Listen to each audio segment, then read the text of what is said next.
தர்ம சன்ஸ்தாபனத்தின் தெய்வமான பகவான் ஸ்ரீ கிருஷ்ணன் மற்றும் ஹிந்து ஜனஜாகிருதி சமிதியின் ஊற்றுக்கண்ணாக விளங்கும் பராத்பர குரு டாக்டர் ஜெயந்த பாலாஜி அட்டவலே ஆகியோரின் சரணங்களில் நமஸ்காரம் செய்து இன்றைய தர்ம சத்சங்கத்தை ஆரம்பிக்கலாம். எல்லோருக்கும் வணக்கம். தர்ம சத்சங்கமான இந்த நிகழ்ச்சியில் நம்ம தொடர்ந்து பல விஷயங்களை பற்றி ஹிந்து தர்மம் சம்பந்தமாக, நம்முடைய பாரதிய கலாச்சாரம் சம்பந்தமாக, கிரந்தங்கள் சம்பந்தமாக, இந்த மாதிரி பல்வேறு விஷயங்களை பார்த்து கொண்டு இருக்கிறோம். அதில் தான் ஒன்று தான் இந்த தர்ம கிரந்த தொடர். அதில் நம்ம பாரதிய கலாச்சாரத்தினுடைய மூலாதார கிரந்தங்களான வேத உபனிஷதம், அப்புறம் ஸ்மிருதிகள், புராணங்கள், இதிகாசங்கள், இது போன்ற அந்த பல்வேறு விஷயங்களை வேதாந்தம், அவற்றை நம்ம தொடர்ந்து தெரிந்து கொண்டு இருக்கிறோம். நம்முடைய தர்ம கிரந்தங்கள் எவ்வளவு மகத்துவம் வாய்ந்தது அப்படின்னா, அது நம்முடைய ஜீவனுக்கே ஆதாரமாக விளங்கக்கூடியது. நம்முடைய சுக சம்பிருதிக்கு மூல காரணமாக விளங்குவது நம்முடைய தர்ம கிரந்தங்களே. ஆனால் இன்றைக்கு துரதிருஷ்டவசமாக அந்த தர்ம போதனை நம்முடைய இளைய தலைமுறையினருக்கு சென்று அடையாததுனால அவர்களுக்கு நம்முடைய ஹிந்து தர்மத்தின் மீது அந்த அளவு அபிமானம் இருப்பதில்லை.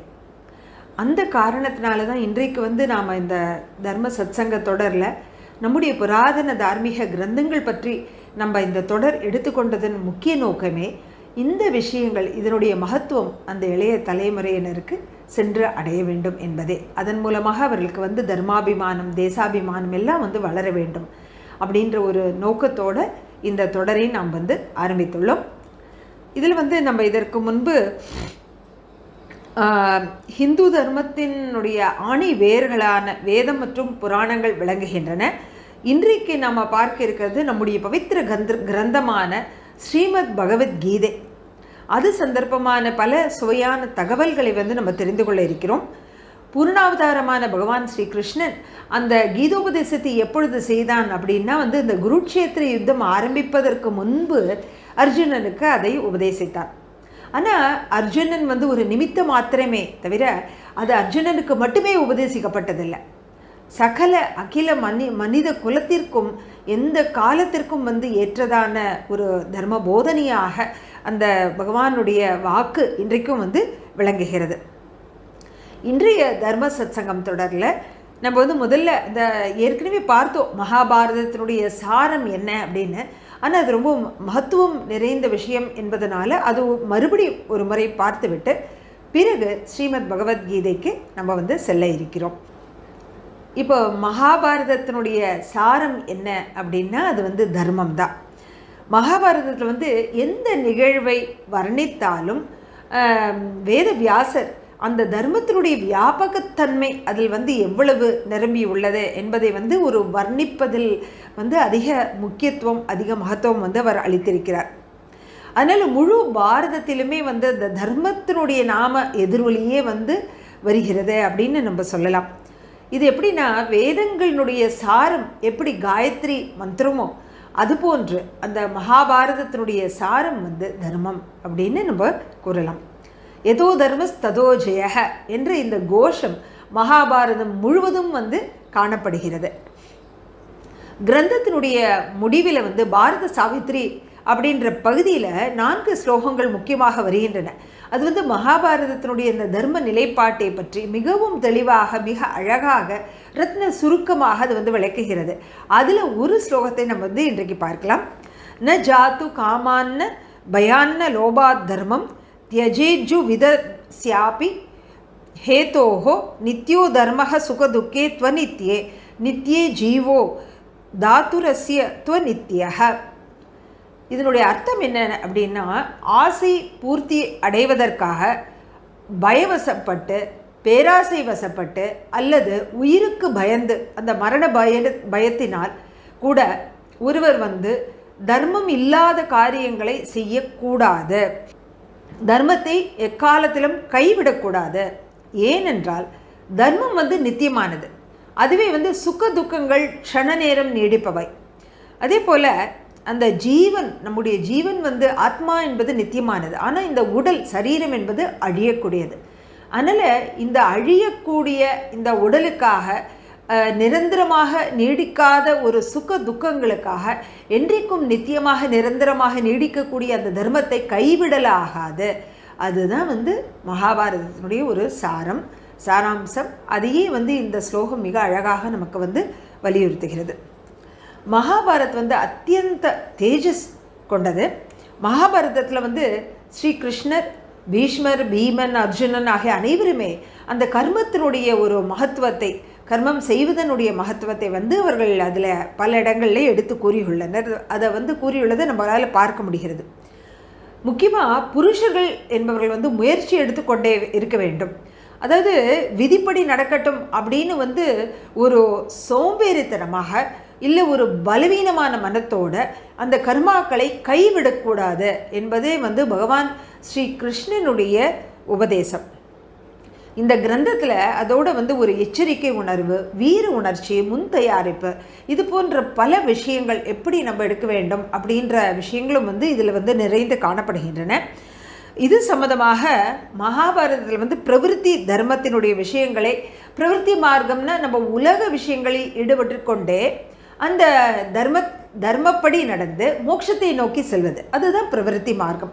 அந்த பிரவிற்த்தி மார்க்கத்தில் நம்ம எவ்வாறு முன்னேறி செல்ல வேண்டும், தர்மத்தை கைவிடாமல் எப்படி அதை கை கொண்டு நாம் அந்த பிரவிற்த்தி மார்க்கத்தை கடைபிடிக்க வேண்டும் என்பதை பல விஷயங்கள் இந்த மகாபாரதத்தில் நிறைந்து காணப்படுகின்றன.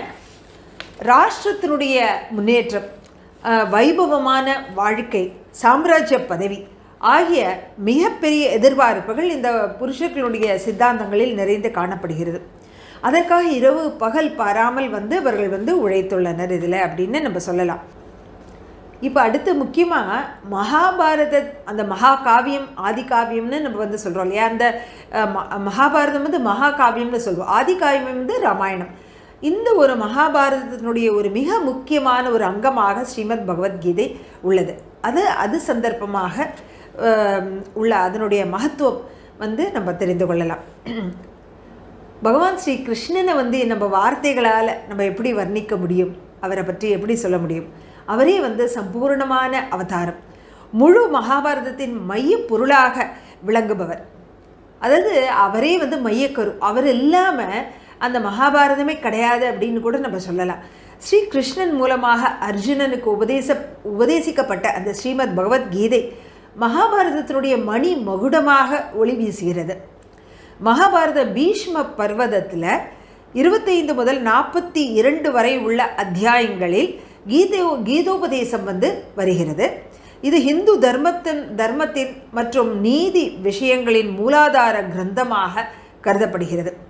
கீதையினுடைய மொழிபெயர்ப்பு பார்த்தோன்னா உலகத்தில் 192 மொழிகளில் பகவத்கீதை மொழிபெயர்க்கப்பட்டுள்ளது. அதோட பாரதத்தில் மட்டும் 34 மொழிகளில் அந்த கீதையினுடைய 1412 மொழிபெயர்ப்புகள் இதுவரைக்கும் நடந்துள்ளன. இன்னொரு ஒற்றுமை என்னன்னா, மகாபாரதத்தில் 18 பருவங்கள் உள்ளன.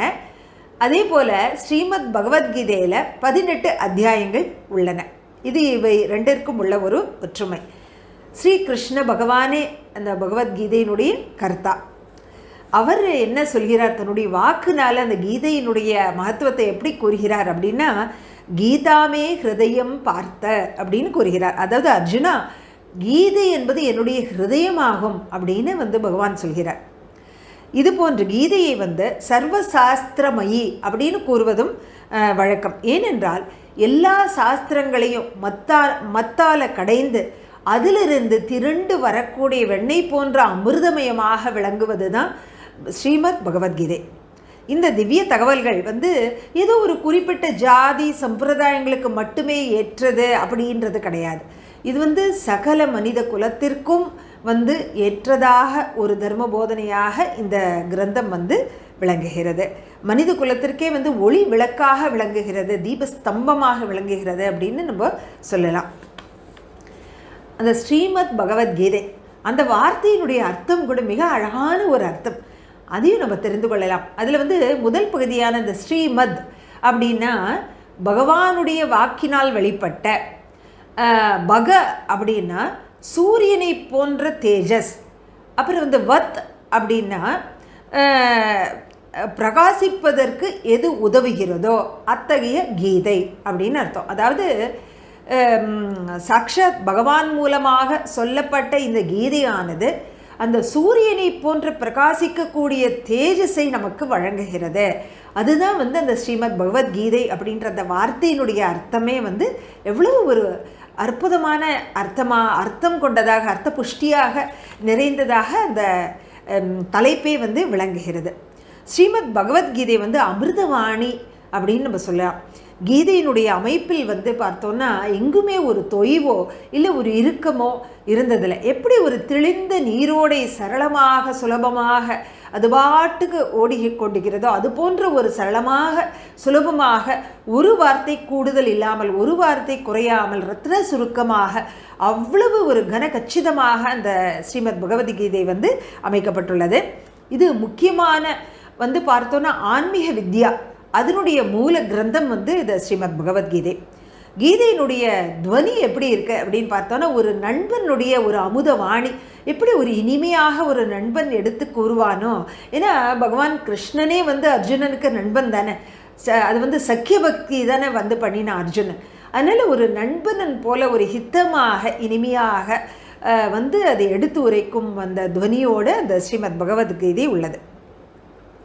ஸ்ரீ கிருஷ்ணனுடைய இந்த அமுதவாணி வேதவியாசனுடைய கிருபையினால் நமக்கு இன்றைக்கும் அது கிடைத்துள்ளது. ஸ்ரீ கிருஷ்ணன் வைதிக கர்ம யோகத்தை அங்கீகரித்தார். ஒரு பக்கம் கர்ம மற்றும் புருஷார்த்தங்கள், அதாவது நம்ம உலக விஷயங்களில் ஈடுபட்டு கொண்டு தர்ம அர்த்த காம மோக்ஷ ஆகிய புருஷார்த்தங்களை எவ்வாறு செய்ய வேண்டும், கர்ம காண்டத்தினுடைய மகத்துவம் என்ன, இதையெல்லாம் ஒரு பக்கம் விளக்கி கொண்டே இன்னொரு பக்கம் வைதிக சிந்தனையால் உருப்பெற்ற அந்த தேஜஸுடைய அந்த பிரம்ம சிந்தனை, அதாவது இறைவனை அடைய வேண்டும் என்ற ஒரே நோக்கத்தோடு நம்ம எப்படி செயல்படுவது அப்படின்னு அந்த ஒரு வழியையும் அவர் அதில் கற்பித்துள்ளார். அதை விளக்கி படிப்படியாக நம்ம எப்படி அந்த படியை நோக்கி முன்னேற வேண்டும் அப்படின்னு அவர் நமக்கு விளக்கி கூறியுள்ளார். அதே தவிர நிவிருத்தி மார்க்கத்தை சார்ந்த கபிலாதி சாங்கியர்களின் சிந்தனை ஓட்டத்தையும் அதில் காண முடிகிறது. பகவத்கீதை பிரஸ்தானத்ரயி அப்படின்னு 3 முக்கிய கிரந்தங்களில் ஒன்றாகும். மற்ற 2 உபனிஷத் மற்றும் பிரம்மசூத்திரம். அதனால் பாரதிய பரம்பரைப்படி கீதையினுடைய ஸ்தானம் உபனிஷத் மற்றும் பிரம்மசூத்திரத்தோடு அந்த சரிசமமாக வைக்கப்படுகிறது, அதற்கு இணையாக கருதப்படுகிறது. இதில் இன்னொன்று கூட சொல்வார்கள், அதாவது உபனிஷத்தை பசுவாக கொண்டு அதனுடைய அந்த பாலை அந்த அமிர்தத்தை பகவான் ஸ்ரீ கிருஷ்ணன் ஸ்ரீமத் பகவத்கீதை என்ற ஒரு ஸ்வரூபத்தில் அர்ஜுனன் என்ற கன்றுக்கு புகட்டினான் அப்படின்னு அந்த கீதையினுடைய ஸ்லோகத்திலேயே அது பற்றின விவரணம் வருகிறது. இதனுடைய தாத்பரியம் என்ன அப்படின்னா, உபனிஷத்தில் என்ன தாத்பரியம் உள்ளதோ அதை கீதை முழுவதுமாக ஏற்றுக்கொண்டுள்ளது, அதனுடைய சாராம்சத்தை சாறு பிழிந்து நமக்கு தந்துள்ளது அப்படின்றது தான் அதனுடைய தாத்பரியம். அதனால் உபனிஷத்தில் உள்ள அநேக வித்யாக்கள் கீதையிலும் காணப்படுகின்றன. கீதையினுடைய ஆரம்பம் தர்ம என்ற சப்தத்துடன் ஆரம்பிக்கிறது. முடிவு பார்த்தோன்னா மம அப்படின்னு முடிகிறது. மமன்னா என்னுடையது, எந்து அப்படின்னு அர்த்தம். அதாவது எந்த இடத்துல மம என்ற அந்த அகங்காரம் அழிகிறதோ அங்கு எஞ்சி நிற்பது என்ன அப்படின்னு பார்த்தோன்னா அது தர்மம். அந்த ஒரு தாற்பயத்தை அது விளக்குகிறது. ஸ்ரீமத் பகவத்கீதையின் மூலமாக கிடைக்கக்கூடிய அந்த வழிகாட்டுதலின் சிறப்பம்சத்தை நம்ம எவ்வளவு சத்சங்கங்கள் எடுத்தாலும் அது வார்த்தையினால் வர்ணிக்க இயலாது. அதை அனுபவபூர்வமாக நம்ம அதை படித்து புரிந்து கொண்டு அதை நம்முடைய வாழ்க்கையில் நெறிமுறையாக நம்ம நடைமுறைப்படுத்த வேண்டும். அதுதான் அதனுடைய சிறப்பு. அப்போ தான் நம்ம ஓரளவாது நம்ம பகவத்கீதை நம்ம படித்தோம் அப்படின்றதுக்கு ஒரு அர்த்தம் நம்ம வாழ்க்கைக்கு ஏற்படும். அந்த ஸ்ரீமத் பகவத்கீதையில் இன்னொரு சிறப்பு அம்சம் என்ன அப்படின்னா, அதில் கர்மயோகம், ஞான யோகம், பக்தி யோகம், ஹட்ட யோகம் இது போன்ற அனைத்து யோகங்களின் ஒருங்கிணைந்த வழிகாட்டுதலை வழங்கும் தர்ம கிரந்தமாக ஸ்ரீமத் பகவத்கீதை விளங்குகிறது. ஸ்ரீமத் பகவத்கீதையை பகவான் கிருஷ்ணன் அர்ஜுனனுக்கு யுத்த பூமியில் அவர் உபதேசிக்கிறார் இல்லையா. ஆனால் பிரத்யக்ஷமாக அந்த கீதையினுடைய ஞானம் உபதேசம் அது பார்த்தோன்னா மும்மூர்த்திகளான பிரம்மா விஷ்ணு மகேசன் அவர்களுடைய அந்த சங்கல்ப சக்தியினுடைய சங்கமம் பகவத்கீதை அப்படின்னு சொல்லலாம். எப்படின்னு பார்த்தோன்னா, பிரம்மா தான் படைப்பு தொழிலுக்கான அதிபதி. அவருடைய சங்கல்ப சக்தியினால் அந்த கீதை நிர்மாணமாகிறது. அது எப்படி வெளிப்படுகிறது? மகாவிஷ்ணு ஸ்வரூபன் அம்ச அவதாரமான அந்த பகவான் ஸ்ரீ கிருஷ்ணன் மூலமாக இந்த பூமியில் பகவத்கீதை வெளிப்படுகிறது. பிறகு அந்த கீதோபதேசத்தினுடைய அமிர்தவாணியை ஆத்ம ஞானத்தை பெற்று அர்ஜுனன் என்ன செய்கிறான்? அந்த துர்ஜனங்களை அழிக்கிறான். அதனால் அந்த இறுதியில் மகேசனுடைய அந்த பணியான லயம் அழிவு அப்படின்றதும் நடைபெறுகிறது. அதனால் மும்மூர்த்திகளினுடைய அந்த சங்கல்ப சக்தியினுடைய சங்கமமாக இந்த ஸ்ரீமத் பகவத்கீதை விளங்குகிறது அப்படின்னும் நம்ம வந்து சொல்லலாம். அதுதான் இதனுடைய இன்னொரு சிறப்பம்சம். கீதாபாஷ்யம் புனக்கிருத்வா லபதே முக்தி முத்தமாம அப்படின்னு வந்து வராக புராணம் கீதையினுடைய மகோன்னதத்தை வந்து விளக்குகிறது. கீதா சாஸ்திரத்தில் வந்து ஒரு ஈடு இணையற்ற சிறப்பு அம்சம் என்ன அப்படின்னு பார்த்தோன்னா, எந்த ஒரு குறிப்பிட்ட வாதத்தையும் அது வந்து முன்னெடுத்து செல்லவில்லை. அதாவது உதாரணத்துக்கு விசிஷ்டாத்வைதம், துவைதம், அத்வைதம், அதோட விசுத்தாத்வைதம், அச்சிந்திய யோக பேதாபேதம், இது போன்ற எந்த ஒரு குறிப்பிட்ட வாதத்தையோ அல்லது ஒரு சித்தாந்தத்தையோ முன்னெடுத்து கீதை செல்லவில்லை. கீதையினுடைய முக்கிய நோக்கம், அதாவது ஒருவர் எந்த ஒரு வாதத்தையோ சித்தாந்தத்தையோ முன்னெடுத்து சென்றாலும் அவருக்கு அதன் மூலமாக எப்படி பயன் கிடைக்க வேண்டும், எப்படி அதிக நன்மை அவர் வந்து பெறுவது அப்படின்ற வழிகாட்டுதலை வந்து கீதை விளக்குகிறது. அதனால் இது வந்து எல்லோருக்குமே ஏற்றது. ஒரு குறிப்பிட்ட சம்பிரதாயத்தினர், ஒரு குறிப்பிட்ட சாரார், ஒரு குறிப்பிட்ட சித்தாந்தத்தை சேர்ந்தவர் அப்படின்னு இல்லாமல் எல்லோராலும் பின்பற்றத்தக்கது வந்து இது. அதனால தான் வந்து அதை வந்து பகவானே வந்து ஜெகத்குரு, இந்த அகில உலகத்திற்கே குருவாக நம்ம கருதுகிறோம். அவனுடைய வாக்கு அகில உலக மனித குலத்திற்கு நன்மை அளிப்பதாகவும் அது வந்து கருதப்படுகிறது. அதாவது எந்த ஒருவரும் வந்து எந்த நிலையிலும் பரமாத்மாவை அடைவதிலிருந்து வஞ்சிக்கப்படக்கூடாது என்ற நோக்கத்தோடு இது அனைவரையும் உள்ளடக்கிய ஒன்றாக, அனைவரையும் அரவணைத்த ஒன்றாக இந்த கீதோபதேசம் செய்யப்பட்டுள்ளது. ஏனென்றால் மனித பிறவி மட்டும்தான் அப்பேற்பட்ட பிறவி. அந்த ஒரு பிறவியில் தான் நம்ம வந்து அந்த மோட்ச பிராப்தி அப்படின்னு இறைவனோடு ஒன்றக்கூடிய ஒரு தகுதி, ஒரு ஆற்றல், ஒரு சக்தி நமக்கு கிடைக்கிறது. அதனால் அத்தகைய மனித பிறவி அனைவரும் அதை அர்த்தமுள்ளதாக்கி கொள்ள வேண்டும் என்பதற்காக வழங்கப்பட்ட பகவானினுடைய திருவாக்கு தான் அந்த பகவத்கீதை. கீதையில் வந்து ஆத்ம சமர்ப்பணம் மற்றும் ஈஸ்வரனை சரணடைவதில் முக்தி கிடைக்கிறது அப்படின்னு வந்து கூறப்பட்டுள்ளது. ஈஸ்வரன் என்ற பரம புருஷர் எப்படி இருக்கிறார்? அவர் வந்து நித்திய சுத்தராக, சைத்தன்யமாக, அகண்ட ஆனந்த ஸ்வரூபமாக விளங்குகிறார். சச்சித் ஆனந்த ஸ்வரூபமே பரபிரம்ம ஸ்வரூபம், ஆத்ம ஞான ஸ்வரூபமாக விளங்குபவர் அவர். அவித்யாவினுடைய காரணத்தினால தான் ஜீவன் வந்து ஒரு அகங்காரம், அதாவது நான் வந்து இறைவனிலிருந்து வேறுபட்டவன் அப்படின்ற ஒரு அகங்கார மமகாரத்தோட தானே சுப அசுபக காரியங்களுடைய கர்த்தா, நான் தான் கர்த்தா, என்னால் இது நடக்கிறது, என்னால் இது நடக்கவில்லை அப்படின்ற ஒரு கர்த்திருவம் அது வந்து கொண்டு அதில் அமிழ்ந்து அந்த பிறப்பு இறப்பு சக்கர சுழற்சியில் மாட்டிக்கொள்கிறது. எப்பொழுது ஆத்ம ஞானத்தினால அவித்யா விலகுகிறதோ அப்போது ஜீவன் வந்து நித்திய சுத்தமாக பிரம்ம உணர்வை அடைகிறான். அப்போ தான் வந்து அந்த ஜீவன் வந்து ஐக்கிய உணர்வோடு அந்த பரமாத்மாவுடன் முழுவதுமாக இணைகிறான். இதுவே அவனது வந்து பந்தத்திலிருந்து கிடைக்கும் விடுதலை. பரமாத்மா வந்து பரிபூர்ண ஆத்ம சமர்ப்பணத்தையே விரும்புகிறார். அதற்கு பதிலாக நம்முடைய அத்தகைய ஆத்ம சக்தியை, அதற்கு வேண்டிய ஆத்ம சக்தியை அளித்து நம்மை வந்து எல்லா பந்தங்களிலிருந்தும் விடுவித்து நமக்கு வந்து அந்த மோட்ச பதவியையும் அவர் வந்து அளிக்கிறார். அதனால தான் பகவானுடைய வாக்கு என்னென்னா, இறுதியில் அர்ஜுனனுக்கு இது ரொம்ப முக்கியமான ஒரு வாக்கு. சர்வதர்மான் பரித்யஜ்ய மாமேகம் சரணம் விரஜ அகம் துவாம் சர்வ பாபேபியும் மோக்ஷ இஷ்யாமி மா சுச்சக. அதாவது அர்ஜுனா, முதல்ல வந்து அர்ஜுனனுக்கு கர்ம காண்டம்னா என்ன, கர்ம யோகம்னா என்ன, அதனுடைய சிரேஷ்டம் என்ன, பிறகு ஞான யோகம்னா என்ன, அதை எப்படி செய்வது, அதற்கு பிறகு பக்தி யோகம் எவ்வளோ மகத்துவபூர்வம் வாய்ந்தது, இப்படின்னு ஒவ்வொரு யோகமாக அவருக்கு வந்து விளக்கி சொல்லிட்டு கடைசியில் இறுதியில் அர்ஜுனா, உன்னால் இது எதுவுமே பண்ண முடியலையா, எந்த யோகத்தையும் உன்னால் பண்ண முடியல அப்பவும் கவலைப்படாத, எல்லா யோகங்களையும் எல்லா தர்மங்களையும் கைவிட்டு என்னையே முழுவதுமாக சரணடைந்து விடு, நான் சர்வ பாவங்களிலிருந்தும் உன்னை விடுவிக்கிறேன் அப்படின்றது பகவானோட வாக்கு.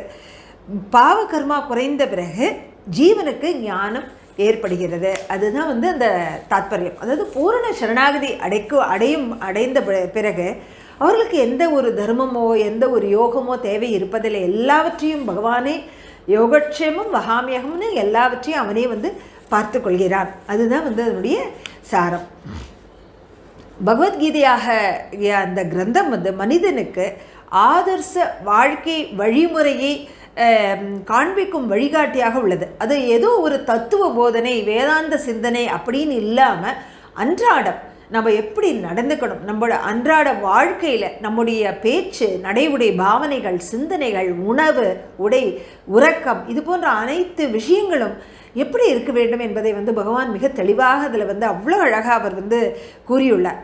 அது ஒரு யுகத்திற்கான வழிகாட்டுதல் இல்லை, யுகாந்திரத்திற்கான வழிகாட்டுதல், காலத்தை வென்ற ஒரு வழிகாட்டுதல். அது பகவத்கீதை கிரந்தம் சத் அசத் அப்புறம் யோகங்களுடைய சாரம், யுகத்திற்கான வழிகாட்டுதல் மற்றும் ஒவ்வொரு ஜீவனுடைய வாழ்க்கையினோட சம்பந்தப்பட்டதாக அது உள்ளது. ஹிந்து தர்மம் அனாதியானது மற்றும் எதுவரை ஹிந்து தர்ம போதனை வழங்கும் இந்த கிரந்தம் உள்ளதோ அதுவரைக்கும் ஹிந்து தர்மம் தழைத்து ஓங்கும் என்பதில் எள்ளளவும் சந்தேகமே இல்லை. பகவத்கீதையினுடைய ஒவ்வொரு வார்த்தையிலும் சைத்தன்யம் நிரம்பியுள்ளது. ஏன்னா பகவானுடைய திருவாக்குனால் மலர்ந்த ஒரு அது புஷ்பம் போன்றது இல்லையா. அது இந்த கிரந்தத்தினுடைய பாராயணத்தினால ஒருவருக்கு ஆன்மீக நிலையில் அது நன்மை கிடைக்கிறது. வெறும்ன ஒரு ஸ்தூலமான உடல் ரீதியான உள்ள ரீதியான பயன்களோடு கூட ஆன்மீக ரீதியான நன்மைகள் அதிக அளவு ஒருவருக்கு ஏற்படுகின்றன. காலத்திற்கேற்ற ஞானத்தை கிரகிக்கும் பொழுது அதிக நன்மை நமக்கு கிடைக்கிறது.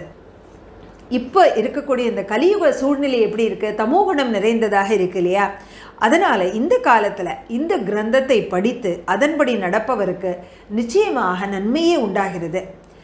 பகவத்கீதை கிரந்தம் ஜீவனுள் சிவனுடைய சாநித்தியத்தை உணர வைக்கிறது. அதாவது நம்ம வைகுண்டம் அந்த கைலாசம் அதை எங்கேயோ இருக்குது அப்படின்னு நம்ம தேடிட்டு போக வேண்டாம். அதை இங்கேயே இப்பொழுதே நமக்குள்ளேயே உணர வைக்கக்கூடிய அந்த சுவானுபவத்தை தரக்கூடியது தான் இந்த ஒரு கிரந்தம். இதில் ஜீவன் உள்முகமாகி அந்த ஜீவாத்மா சிவாத்மாவுடன் ஒன்றுகிறது. அதாவது பரமேஸ்வரன் வரை கூட்டி செல்லும் வழியே இது போன்று பகவத்கீதையினுடைய ஆன்மீக சிறப்பு அம்சங்களும் தனித்துவம் வாய்ந்ததாக உலகத்திலேயே தனித்துவம் வாய்ந்த ஒரு தர்ம கிரந்தமாக இது அனைத்து மனித குலத்திற்குமே ஒரு ஒளி காட்டும் ஒளிகாட்டியாக இது விளங்குகிறது. இப்போது ஸ்ரீமத் பகவத்கீதை சாக்ஷாத் பிரபுவினுடைய வாய்மொழியாக வந்துள்ளது. இப்போ இறுதியாக இன்னும் மேலும் இதனுடைய சில சிறப்பு அம்சங்களை தெரிந்து கொண்டு இன்றைய சத்சங்கத்தை நிறைவு செய்யலாம். அதாவது வருடம் 1875 அப்போது ஸ்ரீமத் பகவத்கீதையினுடைய முதல் மொழிபெயர்ப்பை ஒரு வித்வானான பண்டிதர் ஆங்கிலத்தில் மொழிபெயர்த்தார். வங்காளத்தினுடைய முதல் கவர்னராக இருந்த வாரன் ஹேஸ்டிங்ஸ் அவர் இந்த ஸ்ரீமத் பகவத்கீதையை இந்த ஆங்கில மொழிபெயர்ப்பை படித்துவிட்டு அவருடைய கருத்து என்ன அப்படின்னா, மனித குலத்திற்கு தெரிந்துள்ள எல்லா தர்மங்களிலும் பகவத்கீதை அதிமகத்துவமான கிரந்தமாக சுடர் விடுகிறது. அதில் உள்ள சிந்தனைகளினுடைய உன்னத தன்மை தர்க்கம் மற்றும் ஒழுக்க மேன்மை ஈடு இணையற்ற ஒரு உதாரணமாக அது விளங்குகிறது. இதை சொல்வதற்கு எனக்கு எந்தவித தயக்கமும் இல்லை அப்படின்னு அவர் கூறுகிறார். ஸ்ரீமத் பகவத்கீதை என்பது பக்தனுடைய யோகக்ஷேமத்தை நடத்தி வைப்பதற்காக வழங்கப்பட்ட பகவானுடைய வச்சனமாகும். அதாவது இது ஏதோ ஆன்மீகத்தில் போகக்கூடிய சன்னியாசிகளுக்கு மட்டுமே அப்படின்றது கிடையாது. நம்முடைய எப்போ பகவானுடைய நினைப்பு நம்மை பூர்ண சரணாகதி அடைகிறோமோ அப்போ நம்முடைய அந்த உலக வாழ்க்கை இகலோகம் பரலோகம் ஆகிய இரண்டையுமே நடத்தி வைப்பது அந்த பகவான் தான் அப்படின்றது இதிலிருந்து தெரிகிறது. மகாபாரதத்திலிருந்து வியாசரனுடைய அந்த தனித்துவமான ஆற்றலை நம்மால் காண முடிகிறது. இந்த கிரந்தத்தில் அர்த்த சாஸ்திரம் தர்மசாஸ்திரம் மற்றும் மோட்ச சாஸ்திரம் இந்த 3 வாழ்க்கை வழிகாட்டுகளை மகரிஷி வியாசர் அழகான கதைகளுடன் அந்த மகாபாரதத்தில் வந்து அலங்கரித்து ஜோடனை செய்து தந்துள்ளார். ஆரியர்களுடைய விரிவான ஞானம் மற்றும் விசாலமான வாழ்க்கை முறை அது வந்து ஒரு தெள்ளத்தெள உள்ளங்கை நெல்லிக்கனி அப்படின்னு சொல்வார்கள். அது போன்று நமக்கு வந்து மிக தெளிவாக அது வந்து நமக்கு புரிந்து கொள்ள முடிகிறது. மகாபாரதம் என்பது யதார்த்தத்தில் புராதன பாரதத்தினுடைய ஒரு கலைக்களஞ்சியம், என்சைக்ளோபீடியா அப்படின்னு நம்ம வந்து சொல்லலாம். மகாபாரதம் ஒரு பக்கம் வந்து நீதி மற்றும் தர்மத்தினுடைய அள்ள குறையாத கஜானா அது போன்று இருக்கிறது. இன்னொரு புறத்தில் புராதன சிறு காவியங்கள் சாஸ்திரத்தின் அளவில்லாத களஞ்சியமாக உள்ளது. ஒரு உயிருள்ள ஓவியம் போல நம் கண்முன் அனைத்தையும் கொண்டு வந்து நிறுத்துகிறது. பல சம்ஸ்கிருத கவிஞர்கள் காவியம் படைத்தவர்களான மகாகவி காளிதாஸ், பாரவி, மாக போன்ற அந்த மகாகவிகள் தங்களுடைய காவிய விஷயத்தை முக்கியமாக அந்த மகாபாரதத்தினுடைய ஒரு அங்கத்திலிருந்தே அவர்கள் வந்து எடுத்து அவற்றை தந்துள்ளனர். மகாபாரதத்திலிருந்து ஏதாவது ஒரு கதை பாகத்தை எடுத்துக்கொண்டு அல்லது நிகழ்வை தேர்ந்தெடுத்து அதை காவிய ரூபமாக அவர்கள் வந்து வெளிப்படுத்தியுள்ளனர். இதிலிருந்து அந்த மகாபாரதத்தினுடைய சிறப்பு நமக்கு வந்து தெரிகிறது. மகாபாரதத்தை பயில்வதால் அந்த கரணம் சுத்தி அடைகிறது. விவேகம், விஞ்ஞானம் மற்றும் புண்ணிய பலன் ஒருவருக்கு கிடைக்கிறது. மகாபாரதத்தினுடைய ஒரே ஒரு ஸ்லோகத்தை மிகுந்த ஸ்ரத்தையுடன் சிந்தனை செய்தாலும் எல்லா பாவங்களும் தொலைகின்றன என்பது வாக்கு. இன்று நாம் மகாபாரதத்தினுடைய அந்த சாரம், அதோடு மகாபாரதத்தினுடைய மணி மகுடமாக விளங்கக்கூடிய ஸ்ரீமத் பகவத்கீதையினுடைய மகத்துவம் ஆகியவற்றை பற்றி நம்ம வந்து தெரிந்து கொண்டோம். வேத நாராயணனுடைய அபார கருணையினாலே இன்றைய இந்த சத்சங்கம் எந்தவித தடங்களும் இல்லாமல் நடைபெற்றது. அவருடைய சரணங்களில் நம்முடைய நன்றி கலந்த நமஸ்காரத்தை தெரிவித்துக்கொண்டு இன்றைய சத்சங்கத்தை நிறைவு செய்து கொள்ளலாம். நன்றி, வணக்கம்.